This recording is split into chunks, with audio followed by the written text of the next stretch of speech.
এরপরে আসো, দেখো Shelly has been working here, Shelly এখানে কাজ করছে।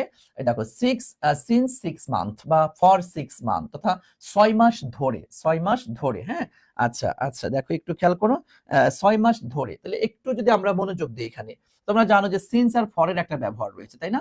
সিন্স আর হচ্ছে ফর। আচ্ছা, যদি আমরা এখানে একটু ব্যাখ্যা করি, সেটা হচ্ছে কি, যে সিন্স শব্দের অর্থই হচ্ছে তোমার কি বলে, হইতে বা থেকে, তাই না ভাইয়া? হইতে বা থেকে। আর ফর মানে কি আমরা বলি হচ্ছে তোমার যাবত, অথবা তোমার হচ্ছে তাবত, তারপর হচ্ছে তোমার কি অবধি। হ্যাঁ, অবধি, বা যাকে আমরা বলি হচ্ছে ধরে, একটা ইয়া। এবং তুমি এখানে আরেকটি কথা তুমি হচ্ছে একটু ইয়া করে রাখতে পারো, সেটা হচ্ছে ভাইয়া এই সিন্স এটা একটা অনির্দিষ্ট সময়কে বোঝায়। হ্যাঁ, অনির্দিষ্ট। হ্যাঁ, অনির্দিষ্ট সময়, অনির্দিষ্ট সময়, ঠিক আছে। আর এই যে ফর, এটা হচ্ছে একটা নির্দিষ্ট সময়কে বোঝায়, বুঝছো, একটা নির্দিষ্ট সময়। তাহলে তুমি একটু খেয়াল করে দেখো, তুমি একটু খেয়াল করে দেখো এখানে 6 মান্থ তথা কি 6 মাস, তাই না? এই দেখো 6 মাস, তাহলে 6 মাস সময়টা তো নির্দিষ্ট সময়।